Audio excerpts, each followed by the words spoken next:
Welcome to A Bevy of Bloods, a fan podcast of the Sydney Swans Football Club.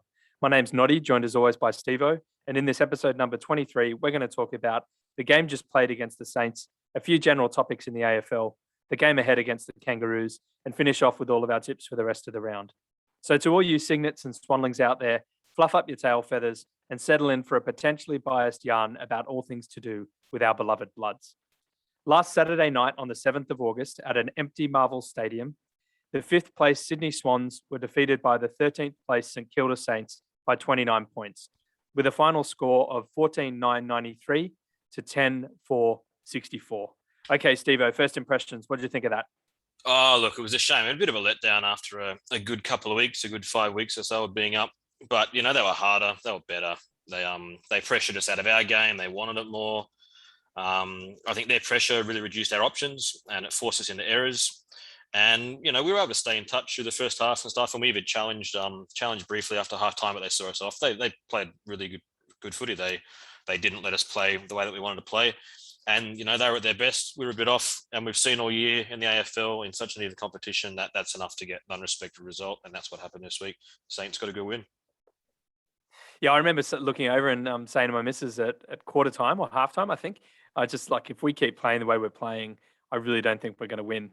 And we looked tired, flat, off. I think two Jacks punished us. Steele with his midfield dominance, Higgins who came to make amends for his inaccurate kicking at the SCG last time we played the Saints. I was obviously hoping we would come back into the game like we had in previous weeks, and there was a small flicker of hope that would, you know, kick in. And while the second half was marginally better, a little bit better effort, the Saints just had our measure all day. And honestly, upon reflection, we probably didn't deserve to win for all these reasons we're talking about. So what were your key takeaways, mate? I guess number one is we can forget about top four. We had a bit of a faint chance of top four going into this game. Had we won our last three and then some results had gone our way with Port Adelaide, we could have snuck into the top four and had the double chance going into the finals. As it sits, we're going to finish 5 or 6 and we're going to play an elimination final against whoever finishes 7th or 8th. And, you know, if we're a good team, which I think we are, we'll regroup for the last 2 games. We'll go into the finals with some winning form. And honestly, I mean, we talked about this a bit recently, a couple of weeks ago. I'm not entirely disappointed to not have to hit the finals on an 8-game winning streak, because had we, you know, won this one and then the next 2, we'd be going to the finals having won 8 in a row. And that's a long time to be up. And we could see in the tiredness of the players that, you know, being up for a while, all the travel does take its toll. And then I guess, you know, we've talked about this whole idea of what our best footy is, and I think we're still capable of playing it. I don't think there's any reason to overreact to what was a disappointing day, but not the worst loss of the year. I was much more gutted after Hawthorn and Gold Coast, really, after the way we played. I just didn't think St Kilda was going to be the team that knocked us off. I thought that in this run of games, we talked about we'll probably drop one. We said that a few times in recent weeks. We'll probably drop one in the last couple. I thought Essendon was probably a better shot. Even like a young, resurgent North Melbourne, I thought might have knocked us off. But then after how Saints were against Carlton a couple of weeks ago, last week, 2 weeks ago, I didn't think that they'd beat us. But, you know, good on them and well played, and their season's alive, if faintly. Honestly, I'd much rather see them in the finals than Essendon or Richmond. So I'm hoping they sneak in. Yeah, look, we've said this throughout the season. If we don't bring a high level of pressure in every single game, any team can beat us, which means, you know, we'll obviously need to recover, recuperate, refocus the group's energy and really make it all about energy and effort. And excuse me, after being up for so long, as you said, that's hard to do. So that's half of the battle, isn't it? Like maintaining the rage. But if we dish up this same level of pressure and effort or lack thereof, against the Roos and the Suns as we did against the Saints, then I think we'll lose those games too. Excuse me. So that's something we really need to be wary of, because I don't mind dropping 1 or 2, but I don't want to go from 5 straight to 3 straight leading into the final series. We had a golden opportunity to increase our ladder position, really. We had a shot at 4th.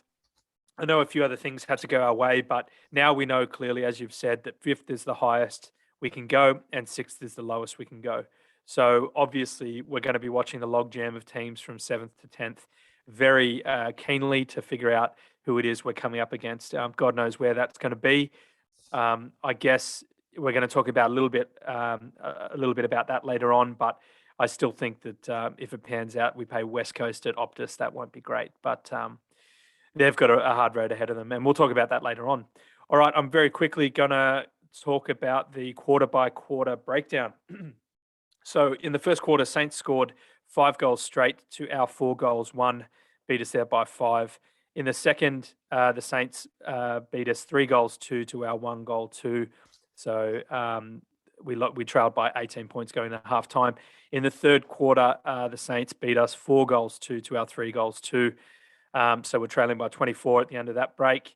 And then in the final quarter, the Saints beat us again, 2 goals, 5 behinds to our 2 goals straight. And so the total obviously was a 29-point loss to our Swannies.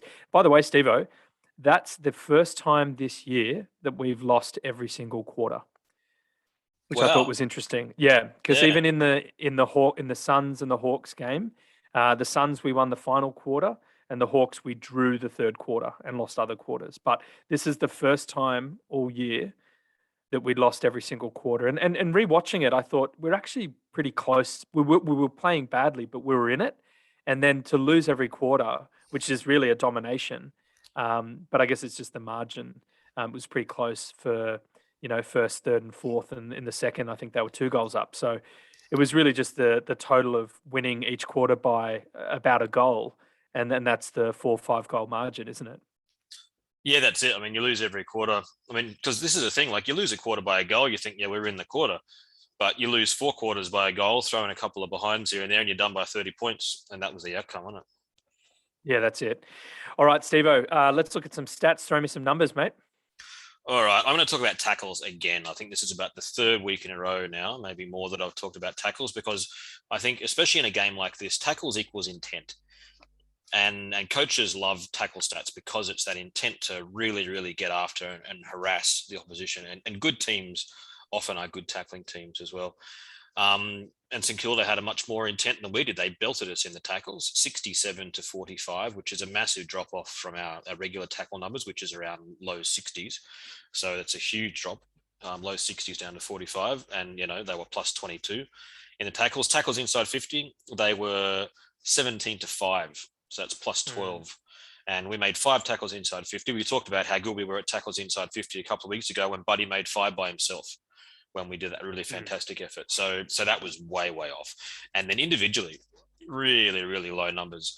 Only 7 Swans out of 22 that played managed more than 2 tackles. That's 1 per half of football. And 12 of our players had 1 or less, which is pretty ordinary when it comes to tackling intent. So that was the tackling, and that's got to improve, definitely. And it will, because we're a good tackling team. 1 bad week is not a season thrown away, I don't think.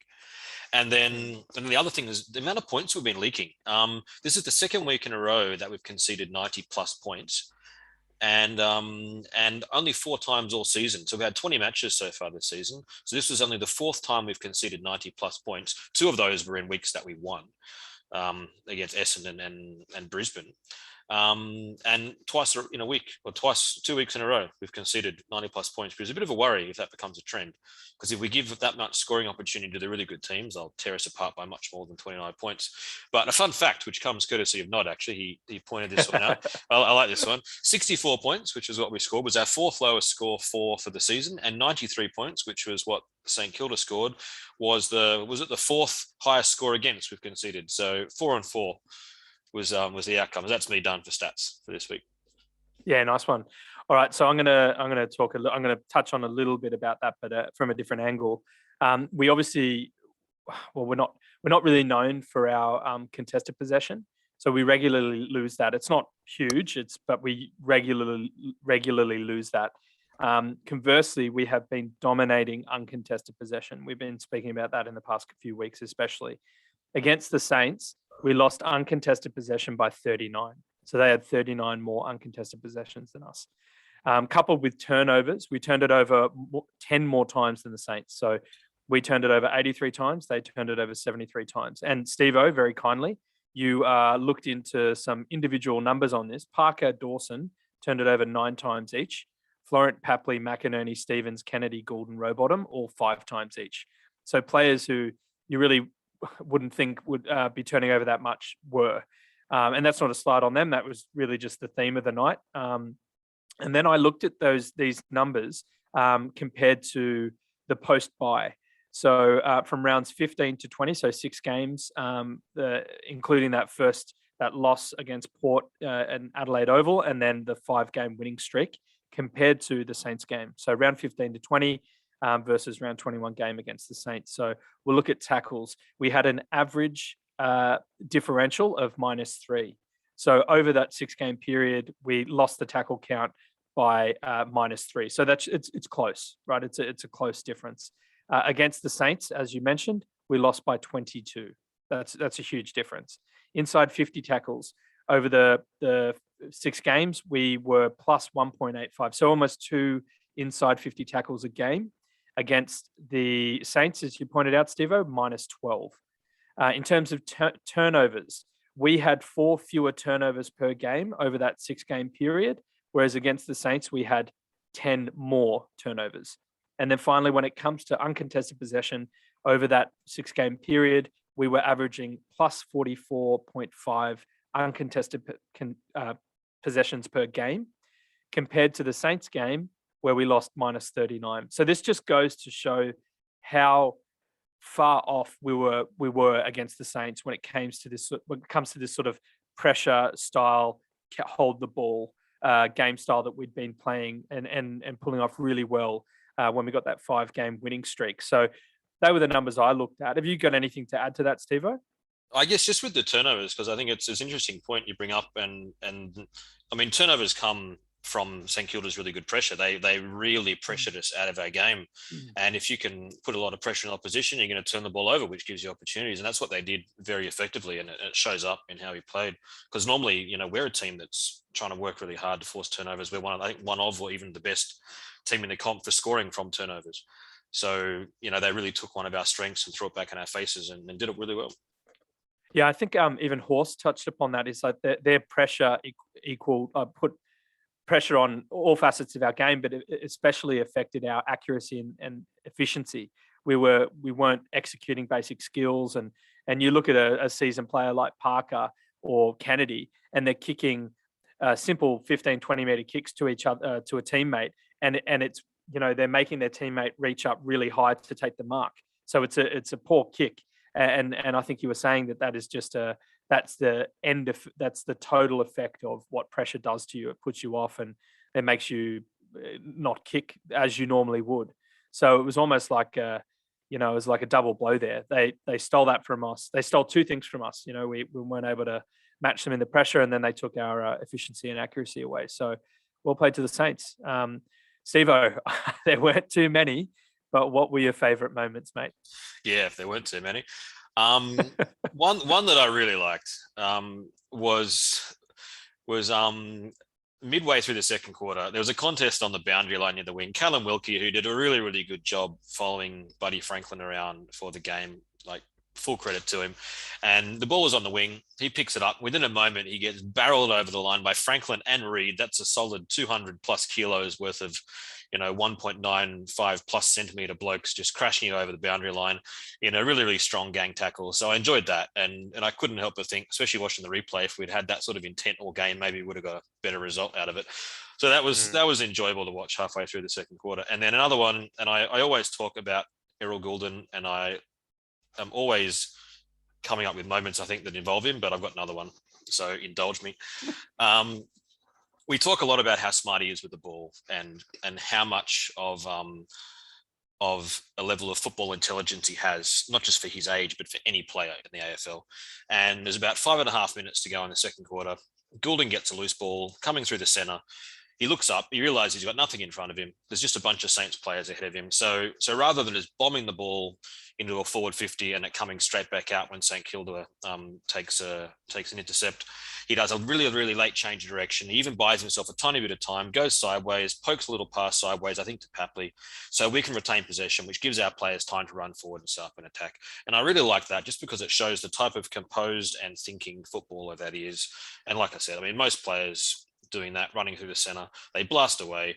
They get the blinkers on, they feel the perceived pressure from behind because, they've been pressured all day, and they just launch it into 50 and it's a guaranteed turnover. So, yet another example of why Errol Goulden is a very promising young guy.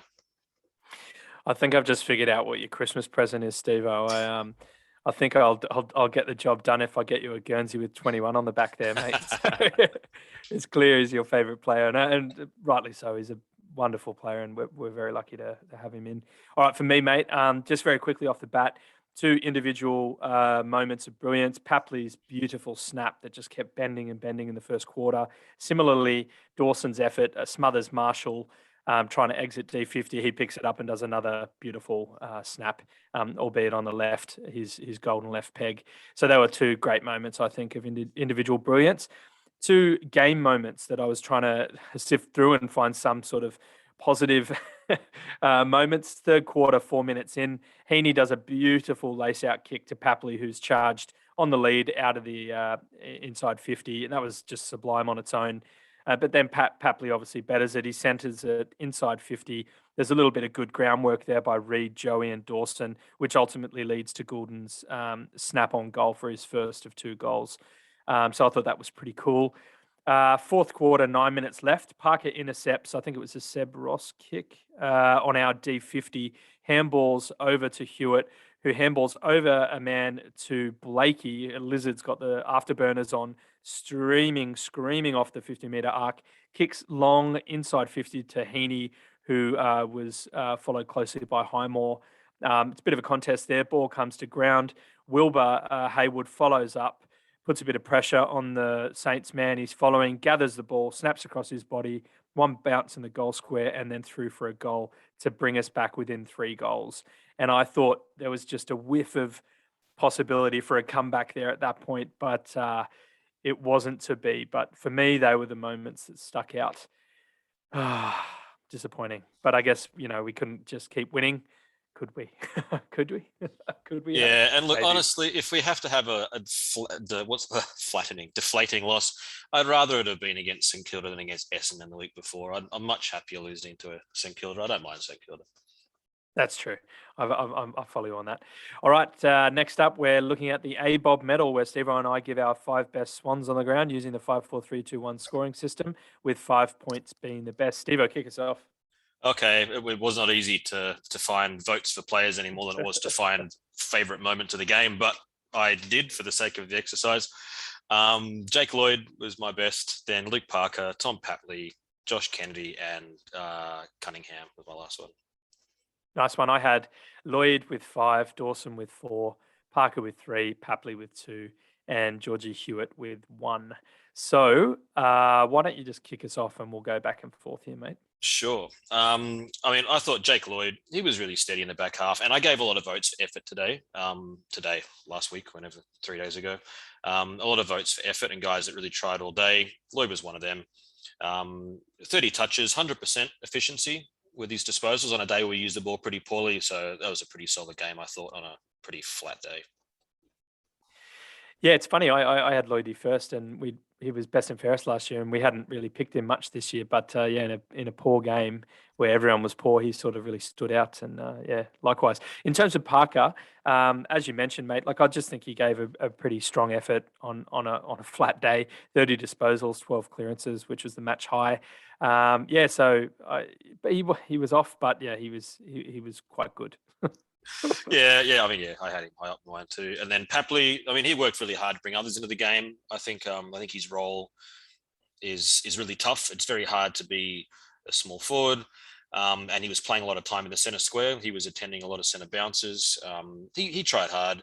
He was our best for inside 50s. He was our second for scoring goal points. He got a couple of goals. So yeah, I thought he was worth votes. Yeah, absolutely. Look, Dawson wasn't his best day in terms of disposal efficiency at 57%, which is very unlike him. But he did try. He tried hard all day. He had 27 pressure acts, which was equal first for the Swans with George Hewitt. 5 intercepts, 5 score involvements, which was second for the Swannies. 4 inside 50s, and scored a couple of goals. So that's why I had him up there. Dawson, yeah. And then Josh Kennedy, I had 2 votes for Josh Kennedy. I think he tried really hard to lift the team in the second half. Of his touches, 15 of his touches were in the second half, which was a good effort. He finished off strongly. He tried to lead the team again on a day where it just wasn't really clicking, was it? Yeah, I had Hewitt in there with one. He had 18 disposals, so there are others that had higher, but 77% wasn't bad. 5 tackles equal first Swans with Rowie and Wilbur. 27 pressure acts equal first with Dawson. 3 centre clearances equal second with Parker. So I thought he battled hard all day. He wasn't really a standout, but yeah, that's why I went with Georgie there. Yeah, and the last one I've got here is Cunningham, and again like Lloyd, I mean he was really clean with the ball on a day where most of our players weren't. Like we had some really bad ball use, which we've talked about was a lot to do with their pressure, but still bad ball use is bad ball use. Cunningham was one that didn't use the ball so badly. 21 touches, 91% disposal efficiency. So I thought that was worth 1 point off me. Yeah, fair enough, mate. Any honourable mentions? Honestly, no. I had one. I was going to give Dawson an honourable mention, but you gave him votes, so you've said enough about him.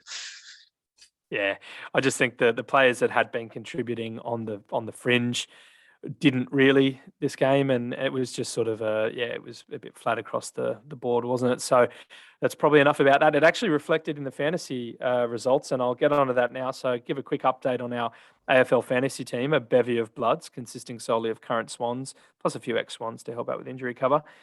In round 21, ABOB scored 1,342 points, which ranked us 83,640th in weekly scores, a drop of 13,000 places, which leaves us sitting 67,225th overall, which was about a drop of 120 places overall.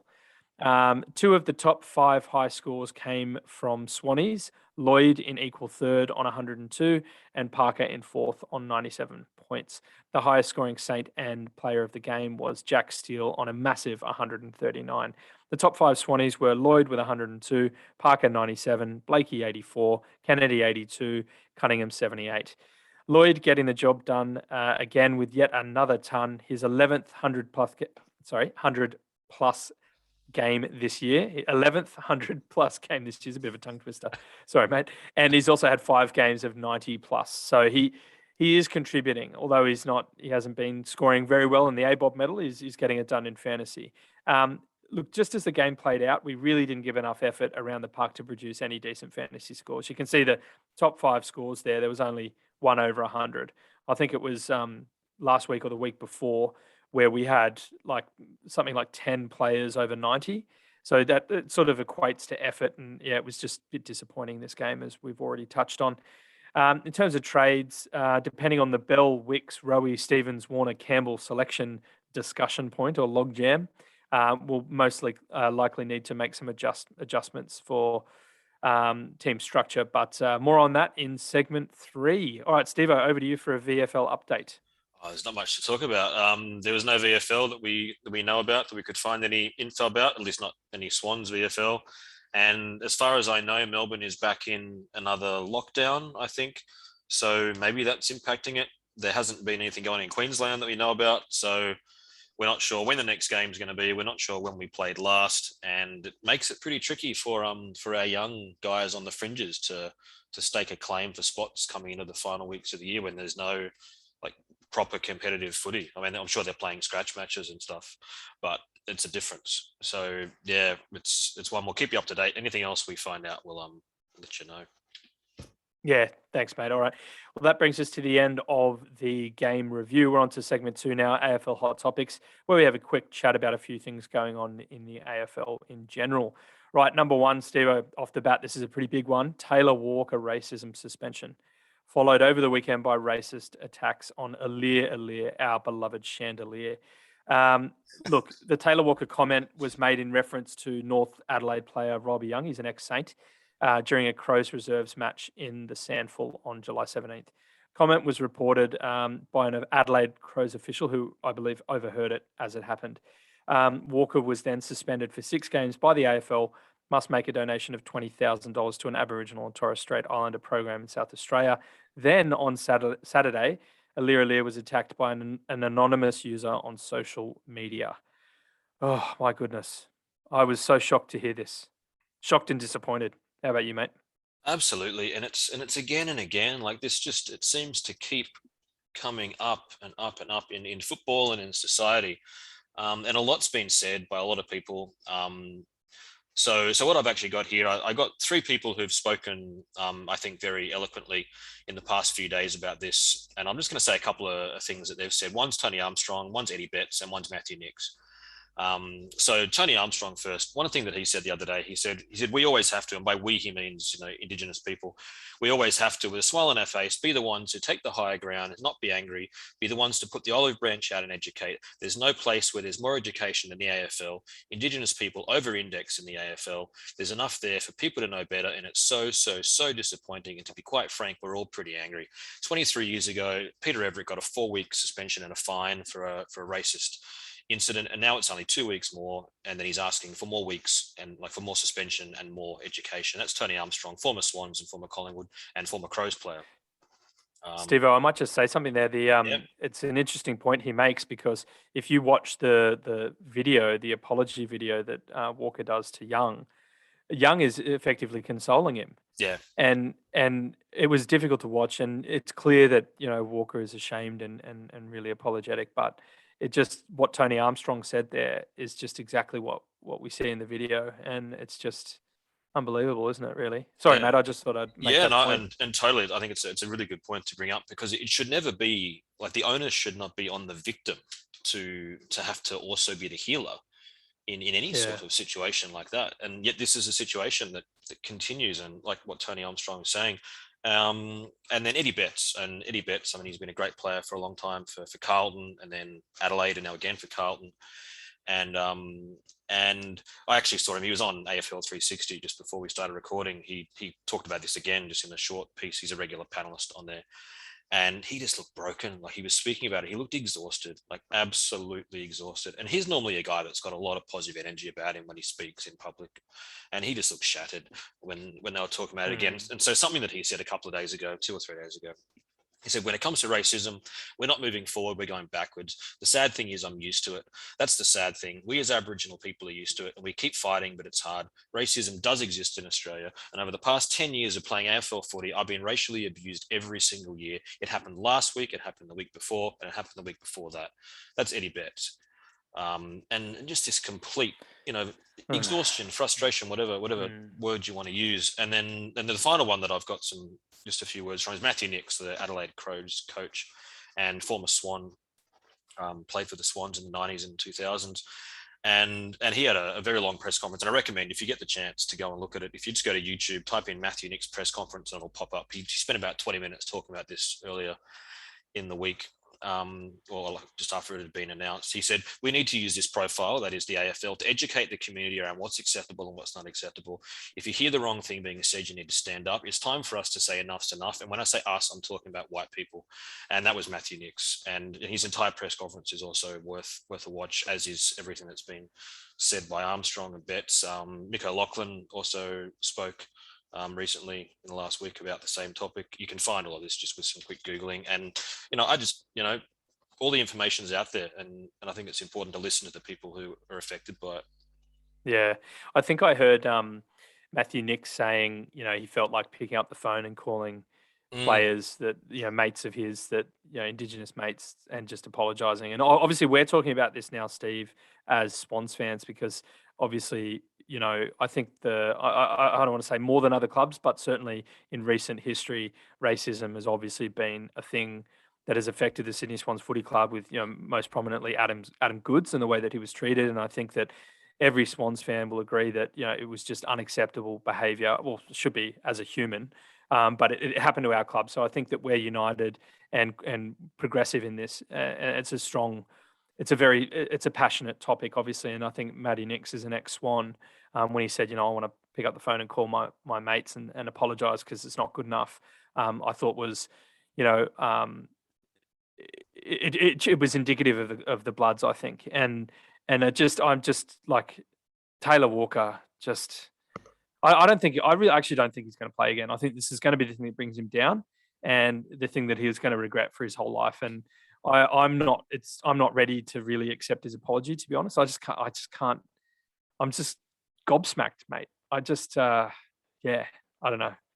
But thank you for finding those quotes because, yeah, that sort of puts it into perspective, doesn't it? When you're hearing from prominent, ex and current players who are proud Indigenous men, to hear the way that they process it and think about it is just it's if it's disappointing and tiring for us, it must just be I can't even imagine. I Yeah, can't even exactly. imagine. Unimaginable. Yeah. And like Betts was saying today on the 360 panel, when he was chatting, that it can't just keep being us. It can't keep being the Indigenous players or the non-white players, because like Alir is also getting attacked.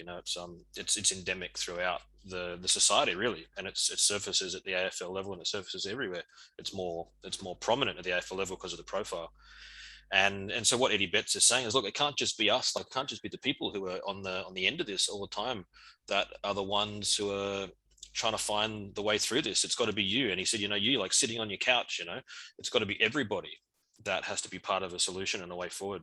And I think that's, for all of the horribleness and real hurt that's come from this and anger, there can be a positive way forward to very, very clearly state what is and is not acceptable and use that as a platform.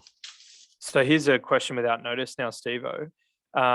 Obviously, notwithstanding the damage done and the education that's required to improve things, when a player like this, Taylor Walker, who was having a brilliant year, right? He's top 5 of the Coleman and all that sort of stuff, potentially going to extend again. When a player like that, he gets 6 weeks, $20,000, that's 2x more than something happened however long ago. What is a reasonable fine to really send a message to players?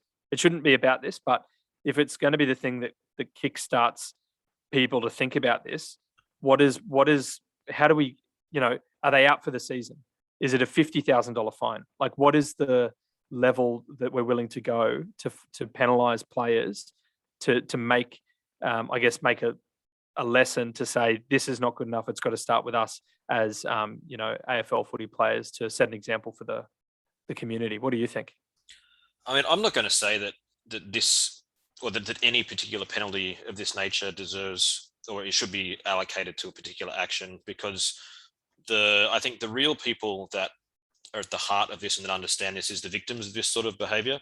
So I don't think that I'm in a position to be the right person to even guess at what sort of penalty or what sort of step should be taken in terms of sanctioning a person. I think it's important that is discussed with victims and with all of those that are connected to the hurt that comes from this. And if someone like Tony Armstrong is saying this isn't enough, then I agree with him. I trust his view. He hasn't stated what he thinks an actual exact sanction might be, but he certainly said it could be more. And that's a starting point, I guess, and that's where a discussion begins. And I think at the moment there's a lot of stuff flying around in the media. Most of it has been very supportive of the anti-racism stance, which has been encouraging, but it's a flashpoint. And what we need to make sure is that these flashpoints don't just stay flashpoints. A flashpoint needs to then lead to steps rather than a flashpoint, which then, subsides and then becomes a new flashpoint in the future, which is the pattern we've been in for a long time. Yeah, definitely. Well, let's hope something does come of this. I feel like we've been saying, we'd say that over. We've happened since Goods, and before that. Oh, we had the same talk in the 90s with Damien Monkhorst, it's like, and this is why when you see this anger, this frustration coming from guys like Armstrong and Betts, just saying, come on, it's again. It's exhausting, isn't it? Yeah. All right. Well, thank you for spending some time talking to me about that. It is, I know we spent a bit of time on it, but it's so important. So I hope our listeners can appreciate that. All right. Number 2, mate. 2 rounds to go. Who makes the 8? Who are the contenders? Where are we at? Ooh, on paper there are 6 contenders, I would say. So West Coast, GWS, Essendon, Richmond, St Kilda, and Fremantle, all on paper. I don't think that St Kilda and Fremantle really have a chance, both because of their terrible percentages. They've both got percentages in the 80s, and also their fixtures. So I really think that the Giants, the Eagles, the Bombers, and the Tigers are the ones who can get those top 2 or those final 2 spots. If you look at who they're playing, West Coast plays Fremantle and the Lions. Giants play Richmond and Carlton. Essendon play the Suns and Collingwood. Richmond plays the Giants and Hawthorn. The Saints play Geelong and Fremantle play the Eagles and St Kilda. So there's a lot of crossover games in there. So it's going to be very hard for any of those teams to get 2-0. Essendon is in the box seat there because they play two bottom teams. Essendon plays the Suns and Collingwood. They're the only team out of that group that doesn't have a game against a team that is at least trying to get in the 8. So I think Essendon is the favourite. Yeah, definitely. And they're also probably playing the best footy at the moment, aren't they? Yeah, well, they almost beat the Swans. They played really well against the Dogs. Surely you'd think they can take care of the Suns and the Collingwood Magpies with the carrot of finals, you know. So they were good. Yeah, I think last week, didn't we say who would we rather play? And that was at that point you said you don't want to play Essendon or Giants, right? Yep, that's right. And so what you're telling me here is Essendon are in the box seat to come 8th or 7th. Yeah. So if we circle the Bombers, if we say that, because it's all about who plays who, really. If we circle the Bombers and say that they're going to win 2 against Suns and Collingwood, then that means that that West Coast and GWS both need to win probably 2 games to stay ahead of them. So that means that West Coast, if they drop either one of Fremantle or Lions, they're probably out. Giants and Richmond play this week, which is interesting. So I think that the winner of that game probably makes the finals because both of those, after they play each other, play Carlton and Hawthorn respectively, which are teams that you would think they would beat. So I reckon that it's going to be Essendon plus the winner of the Giants and Richmond, unless West Coast pull off a miracle and somehow beat Fremantle and Brisbane, which I doubt they'll do. Okay, so then who do you think is going to be? And we're going to do tips later on, but Giants and Tigers, mate. What do you think about that? That should be a pretty good game. It's going to be an interesting game. I'm honestly far more interested in Giants versus Tigers than I would be if it was like Melbourne versus Bulldogs right now, because there's some consequences to it. You know, it's interesting outcome. You're getting your little your wild card series within the season here, aren't you? Yeah, and this is why we don't need to waste a whole bunch of time on the week off doing it, because it's happening right now. We're getting it, you know. So this is exactly what's happening. It's fantastic. I'm enjoying it. There's some interest because the rest of the 8's kind of boring. The top 4 is locked. 5th and 6th are pretty much locked, and so 7th and 8th is where all the excitement is in the last 2 weeks. I really think Richmond's going to pull something. It's going to come from nowhere and come home. So I think that if they beat the Giants, they'll beat Carlton, and then so Essendon and Richmond get through. Yeah, I think Essendon, and then the winner of Giants Richmond, and I think I'm going to tip Richmond in that game as well, just because. So that means, depending on how we finish, sorry, Stevo, we will play either Bombers or potentially Tigers. Yep.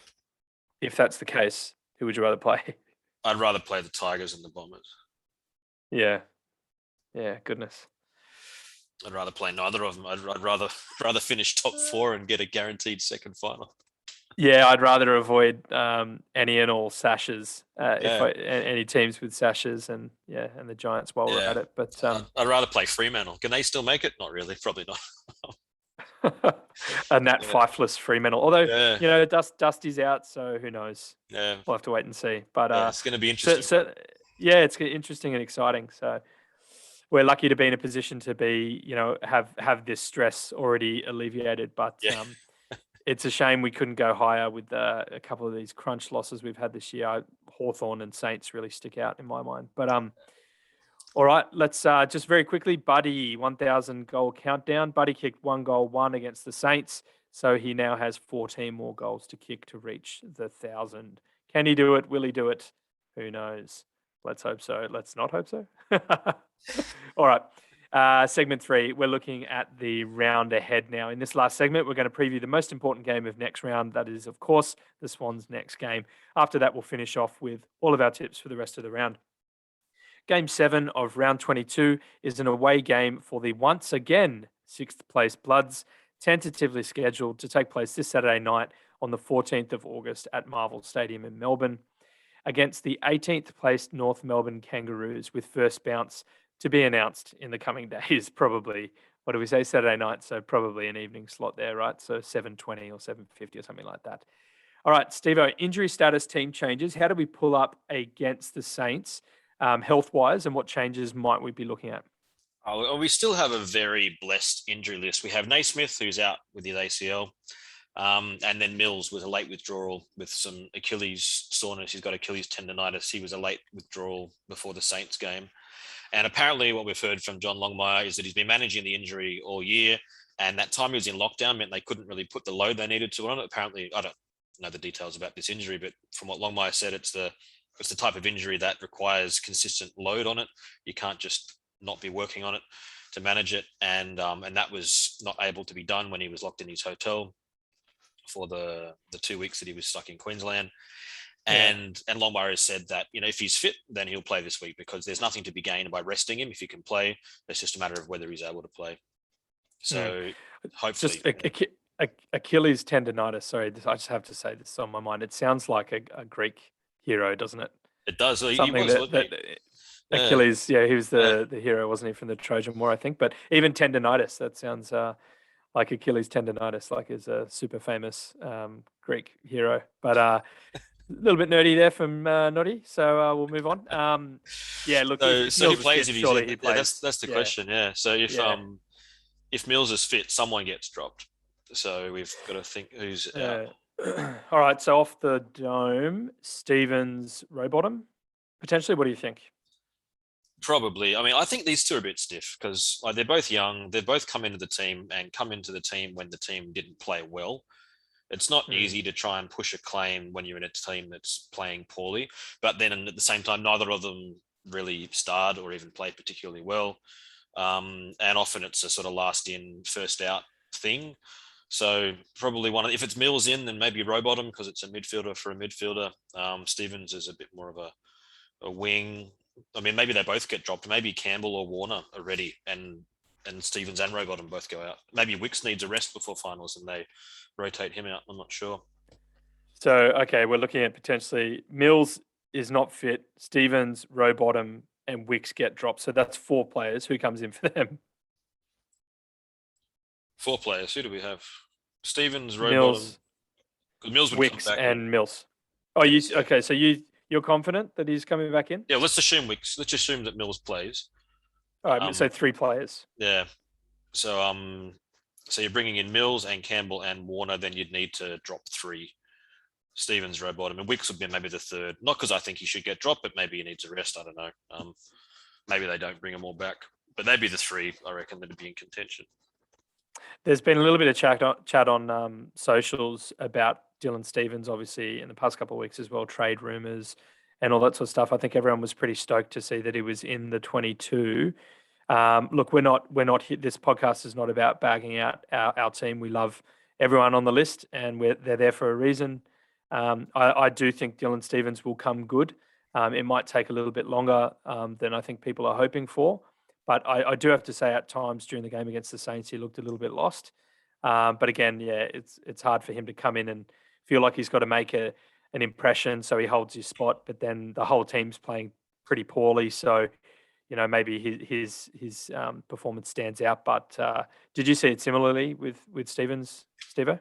Yeah, I mean, first of all, I agree with you that I think he could be a bit more of a slow burn kind of player. Like he's a light guy. He's young. We forget that he's only in his 2nd season. He's a very young guy. His whole first season was destroyed by the COVID stuff. So as a fringe player, he couldn't really do much besides play scratch matches and this sort of stuff. This year, the VFL has been a disaster. So again, he hasn't really been able to develop when he's not in the senior team. And then he comes in, he has to play a role, and then he's usually the first out. So it's a pretty tough situation to be in. I think that he might be one of those guys that, after 30 or 40 games, he's a very good footballer. It's just, whether we've got the patience or whether he's got the patience to stick it out. As to how he played on the weekend, he wasn't good. He didn't. He turned the ball over quite a lot. He didn't get it very much. But at the same time, wing is not a good position to be playing in a team that's getting beaten badly at the contest because you're reliant on that outside ball that we weren't getting. I mean, you said that they dominated uncontested possessions. So he didn't really get that much of a run at it either. And I feel the same about Rowbottom. Both of them, I think either of them would be stiff to miss just because they didn't get a good chance to show what they can do, but probably one or both of them does get dropped. And the other thing, Rowie was that late in, wasn't he? So he was the medical sub for who came in for Mills, who was scratched pretty much just before the game. So that isn't the first time this year that Rowie's had to do that. So throw on the boots and you're on. Obviously, he was a bit more prepared because he was medical sub this time than the laid out with the COVID infringement a few weeks ago. But yeah, you wonder if he was in the right headspace. He is. I think we both said that he seems to be a little bit off his pace that he was showing last year, but could be a combination of a few things. I wouldn't be surprised if it comes out at the end of the year that he's got some sort of niggling injury. Plus, there's a lot more competition this year. Obviously, with the young guns that have come in, it's put a lot of pressure on just finding a spot in the team. So maybe he's feeling a bit of that. But I think we both said that we like the cut of his jib. We think he's potential future leader of the club. He's got a very, very hard work ethic. He speaks very well. He's very measured, thoughtful, and I think he's going to be a very good player for the Bloods. So yeah, likewise with Stephen. So yeah, we want these guys to stick around, and if that means games, then yeah, fingers crossed. In terms of the Roos in the mix, no new injuries from their last game against Richmond. Any changes likely to be on the fringes. The AFL app suggests that Charlie Comben and Will Phillips might come in to replace Eddie Ford and Bailey Scott. So I think I watched a video of their VFL team 3 weeks ago, and Comben kicked about 3 goals in the first quarter. So he's a key forward and could go in there to support Larkey. So and obviously Will Phillips was that high draft pick. So one to watch there. In terms of performance prediction, Stevo, which Swanee flies high and why? I'd like to see them all lift this week, but yeah, all of them. But Tom Hickey, he's been a bit, not down. It's just not at the dominant best that he was in the earlier parts of the season, and sort of in bits and pieces since then, where we really were rating him as probably the next best ruck in the comp after Max Gawn and Nick Nat. Whereas in the last probably 6 to 8 weeks, I don't think you'd be talking about him in that company. So I'd like to see him get back to his best. I think you said before we started recording that neither of us had given him points in ABOB medal since, was it round 16 or something? Yeah, a couple of months, I think, maybe 6 weeks, something like that. Yeah, I do think, yeah, like he obviously, I wouldn't say, he got completely dominated by Marshall, but Marshall had a very, very good game. And then I think we were talking, either texting, that when Hickey's down or off, we seem to be down and off as a whole. So yeah, if he can lift, then hopefully he can bring the rest of the team back up with him. So all right, I had last week I predicted Will Hayward to kick 4. Obviously failed to put too much pressure on him. He kicked 2-1, but obviously it was a little too much. This week I'd like to see Sam Reid kick a couple if he holds his spot. We didn't talk about him potentially losing his spot because we think that that's a given, but he's missing set shots, isn't he? So I really want him to bounce back and put some through the middle, which I hope he can do. All right, in terms of opposition danger players, which Roos players do we need to be wary of, mate? I really like Jai Simpkin. He's a really solid ball winner, really promising emerging midfielder. And honestly, I think if he was at one of the bigger Victorian clubs, he'd get a lot more attention in the media. People would talk about him a lot more. He's a really, really good-looking young player. And then Nick Larkey.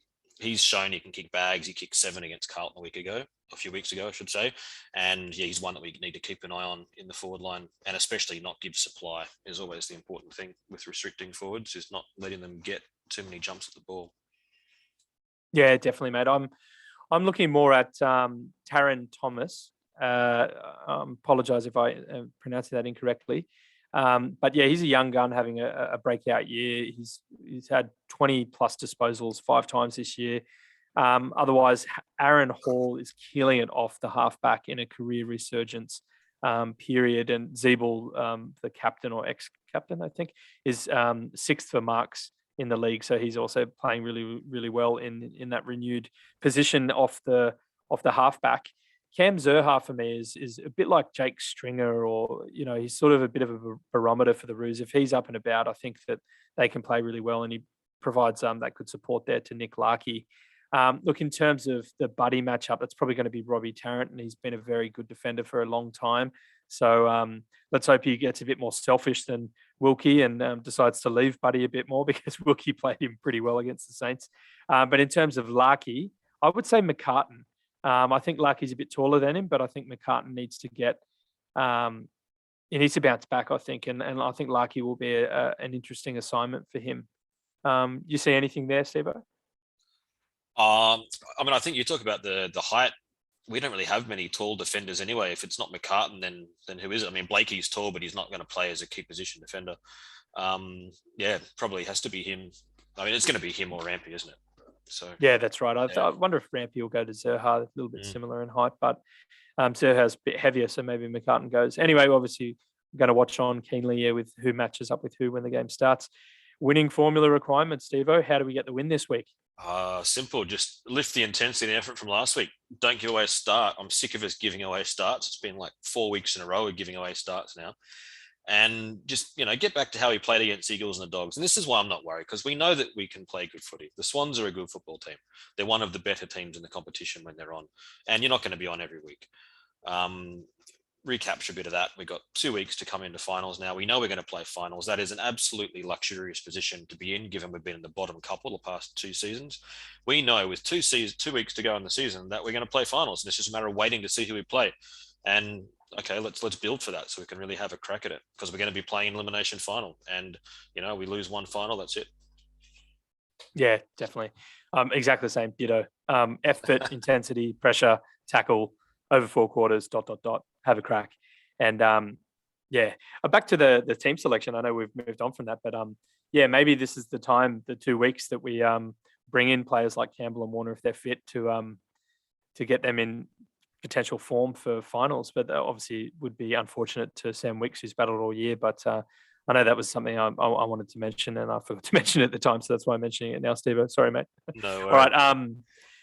Recent form and previous meetings. Okay, obviously our Swannies are 13 wins and 7 losses, sitting at 6th. And the Roos are 4 wins, 15 losses, 1 draw, sitting at 18th. Swannies are 4 from the last 5, so 4 wins from the last 5 games. The Saints' loss ended our 5-game winning streak. The Roos are 2 wins from their last 5, with 2 of their 4 wins for the whole year coming in round 17 against West Coast and round 19 against Carlton. Swannies have won 4 of the past 5 games against the Roos, with our last loss against them coming in round 7 of 2018, and that was by 2 points.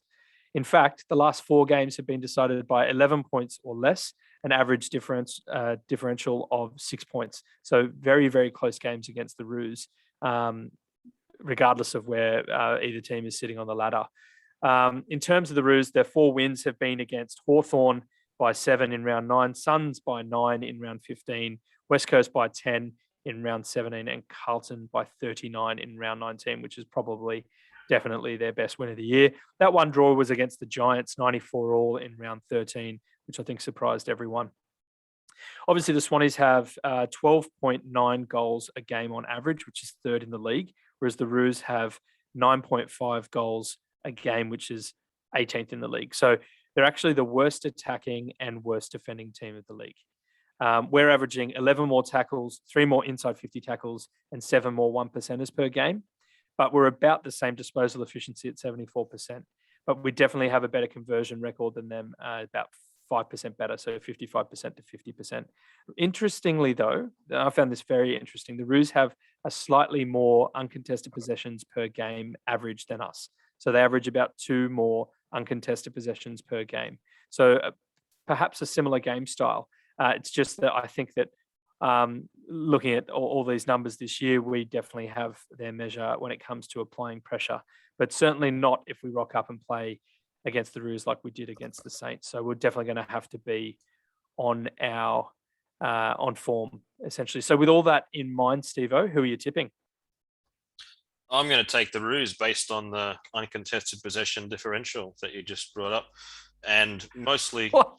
Yep, because I need some reason to justify tipping the Roos, because I think I'm like 4 points behind in the tipping comp at the moment, and I need to catch up some fast ground because there's 2 weeks to go.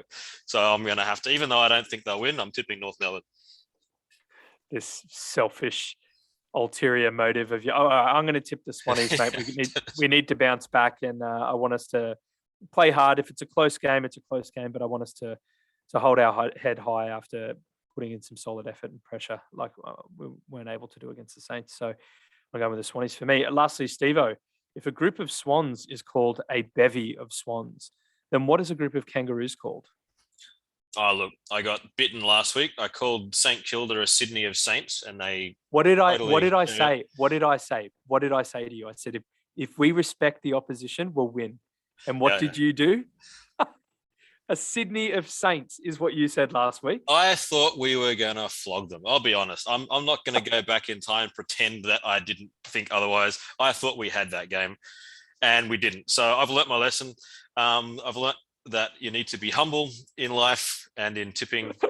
And North Melbourne, kangaroos is a mob, right? That's kind of boring. A mob of kangaroos, we all know. So I was trying to think a bit like, given their history of being shipped around the country, they've been floated to Sydney and to Gold Coast and to Tasmania. They were called the traveling kangaroos for a long time. So maybe something like that, like a wandering of roos or a roaming of roos, or I like a rucksack of roos because they would travel with a rucksack. And the other one was because they've got a lot of young players that no one really knows much about. And I reckon that in a couple of years, all of a sudden, they're going to be household names and we're going to be thinking, who the bloody hell are all of these guns who we don't even know existed? And it's because they're North Melbourne and the Victorian media doesn't pay attention to them because they're not one of the big clubs, but they should because they've got some really good kids. So I'm going to call them, based on that, an enigma of ruse. Okay. An enigma of ruse. I think that's a pretty decent one. Obviously, Noble has come in, and you can see that they're building. And I think that this club is going to be pretty good. I think in about 2, 3, 4 years maybe. So I actually wouldn't be surprised if they bounce back dramatically next year. We know that Brisbane Lions did that under Fagan, and obviously Noble came from Fagan. So it's going to be interesting to watch. But yeah, anything to add there, mate? Yeah, and I also wanted to mention there's going to be another ruse team running around this weekend in Finland. In Finland footy, Finland AFL, we're able to play games outdoors and stuff again, and in groups and whatever after a summer of frustrations, or 2 summers of frustration. So there's going to be a tournament in Finland on Saturday in Paimio between the Uusimaa Kangaroos or Roos, Helsinki Heat Seekers, and Turku Dockers, which is all part of the AFL Europe Festival of Football this weekend. So you can get all of your information from Finland AFL's Instagram and from AFL Europe's Instagram. You'll see us on there. You'll see the Finnish teams having a run for the first time this year, which is exciting. We're looking forward to it. That's awesome. So Festival of Football, there was a couple of festivals of football or footy festivals last year during coronavirus where we had like a game every day for like 30 days in a row or something like that. But this sounds much more fancy and European. So your team, again, for the listeners, is Turku Dockers. Yep, I'm with the Dockers, and then there's the Heat Seekers and the Roos, and then this is all over Europe too. So all the different countries in AFL Europe having tournaments like simultaneously on Saturday this week. Oh, right. Yeah. Okay, that's cool. Yeah. And so do you ever then, whoever wins the Finland comp, go and play? And obviously it's going to be tricky with coronavirus, but would you then go and play the winners of the different individual countries? Normally there is, yeah. So there's both the national teams competition, like between the national sides for each country, that's once a year. And then also we have a Champions League. So the champion club from each local club competition in each country, they meet up once a year as well. And this has all been off for the last couple of years, unfortunately. But we're hoping that 2022 we can get the European international footy back up and running. Awesome, mate. I'm going to put you on the spot here and try and get you to talk some smack. Who's your which team do you dislike more out of Helsinki and Uusimaa? Uusimaa are the new kids on the block. This is their second year, and they've sort of come from the Helsinki club. They're sort of an offshoot. So Helsinki, they're the ones to beat. That's the rivalry. They've won probably 4 of the last 6 premierships or something. They're definitely the ones you want to get after. Right, mate. Well, good luck to your Dockers, and let's hope they get up, and let's hope the Bloods get up too. Cheers. All right. Nice one. All right, we're going to run through all of our tips for the rest of the round now to finish off with. So game 1, and I'll just start off saying that this is all the dates and the times are to be confirmed. The AFL hasn't released the schedule, but this is what we gather at this point in time. So game 1 is the 5th place Lions versus the 16th place Magpies on Friday night. Not quite sure. Actually, I'll leave the stadium and the day out, Stevo. Sorry, mate. So Lions versus Magpies. Who are you picking? Brisbane Lions. Yeah, me too. Game 2, we've got 3rd place Cats versus 11th place Saints. I'm going with the Cats. Yep. Yeah, so Fort- poor Saints, man, because they're not going to make the finals, are they? Saints are going to get done. Yeah, Surely not. Surely the Cats come back after yeah, that upset against the Giants. yeah, Yeah. Game 3, 14th place Suns versus 9th place Bombers. Got to be the Bombers. yeah. Definitely, they're playing well. Yep. Game 4, 8th place Giants versus 10th place Tigers in probably the game of the round other than the Bloods. Yeah, I'm going the Giants, mate. Yeah, this is exciting. Like we talked about before. I mean, this is effectively it's an elimination final. Probably the winner of this gets in, and the other doesn't. So I'm going to pick Richmond because I can't bring it in myself to write them off yet until it's completely dead. Yeah, a little bit. Yeah, I feel the same way. But and the other thing is Giants they still got a lot of players out. They had like 8 or something changes last week and still Yeah, got and the you job can done. So add Toby Green to that list now. He got rubbed out for a week, so that's right, with his elbow to the throat that was definitely not worse than Bailey Fritsch's earlier in the season. Anyway, let's not go down that path. Sorry, this is the tip section. All right, game 5, 15th placed Hawks versus 2nd placed Bulldogs. Got to be the Doggies, surely. yeah, I think Bulldogs going to win. Get back. I mean, yeah, they'll win. Yeah. Bruce is out though, ACL. Yeah, that's right. He's done for the season. I mean, but they've got and Keith. Yeah. Yeah, I think, Isn't it funny that both of those guys they brought in, they're out? yeah. I know Keith is probably going to return with a hamstring, but I found that very interesting. Also, a little bit of Schadenfreude there because I don't love the Doggies, but that's 2016 in me talking. All right, game 6, first place Demons versus 17th place Crows. Demons. Yeah, and this is the one that's it's interesting because the Crows were pretty good against the Port Power last week, but I don't think they'll back it up. Hey, Yeah, surely not. yeah, Game 7th, the Roos and the Swans. I'm going the Swannies. And yeah. you're I'm going tipping the Roos because I just looked at the list here. I'm behind by 4 in the tips, so if I can make up 2 this week and 2 more next week, we split the prize. Is this a little bit like a Sydney of Saints? A Sydney of Saints where you're somewhat disrespecting the opposition? No, I think I'm doing the opposite. I'm respecting them by tipping them. All right. Well, let's hope it doesn't going to bite us in the butt just for the sake of you winning a point in our tipping. If it does, you can blame it solely on me. Yeah, I will, mate. I'll be coming straight back to you. Not the 22 blokes who are playing who I've never met before in my life. No, don't even know who I am. This will be on you. All right, game 8, 4th place Power versus 13th place Blues. I'm going picking the Power. I am too, but I've got a sneaky feeling that the Blues won't be terrible because it's Mark Murphy's 300th game. Hopefully they'll put an effort in for him, but still the Power. Yeah, it's probably going to be that way, but yeah, Mark Murphy and probably Teague potentially on the way out. But yeah, we'll have to wait and see. All right, game 9, 12th place Dockers versus 7th placed Eagles. In a local derby, as it were, I'm picking the Eagles. And it does make more sense to say derby though, because there's no A there, is there? I've been thinking about this. Clerk. Yeah. So I get it. I get where they're coming from. I still say derby, but I understand. It makes. I'm picking the Eagles. Yeah.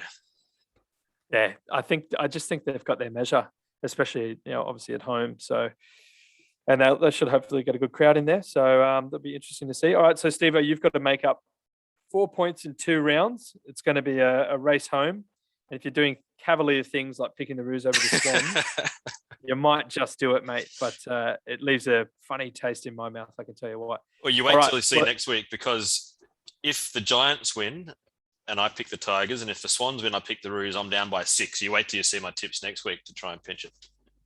It's going to be one hell of a Hail Mary in that scenario. I'm going all the underdogs, mate.